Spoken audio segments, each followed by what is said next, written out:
significant time for what really is an abhorrent act. Yes. Right. All right, Well, Debbie, you said it was a hate crime. Oh, Anna, you saying hate crime or no? Well, no, this is my point, Dr. Drew. I disagree with Shagun's point about saying that all kids should not be tried as an adults, because I really think it depends upon so many different factors, right? Like Mark was saying, the criminal history, if they have any, are there any acts of violence in the past, and also the egregious nature of the crime. I mean, if someone gets a one-punch knockout, and if someone dies, and let's say that person has a pre-existing medical condition, it's an eggshell victim. You take your victim as you find them. Correct. Someone has to be held accountable for that. That's not it here. This is psychopathy. This is a very dangerous person who does not understand that people have feelings or really exist in a way that we all sort of understand each other having agencies.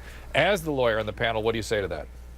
Well, definitely, Dr. Drew, I completely agree with what you're saying. I think obviously he needs to get evaluated because clearly his actions are not consistent with a normal person. When I first heard this story, and in fact, I said it on your show, something must have happened for him to have felt either humiliated, disrespected, or for him to snap like that. And I wasn't surprised to hear that apparently the teacher said something about his home state, Tennessee, that caused him to react and to get violent. But if I'm the defense attorney on this case, I think there's a lot of hurdles to overcome. But let me just finish on this point. With premeditation, people are saying that maybe he just panicked and that maybe he just went off on her. But then how do you explain the box cutter, the mask, and the gloves, and the change of clothing that he's seen on surveillance video? And Dr. Drew was home state, but did it really warrant that? Yes, but think about what you, but think about who overheard her saying that. But this is the situation, Dr. Drew, and I have a question for you, is that were there any warning signs? I mean, how is it that someone can just go off and create such horrible conduct? Did his mother not see this? I'm not that's right, Ann. I'm not a big believer in snapping, Jenny, as you know. I've said that many times. I think that all this moving around that went on throughout the country may have had something to do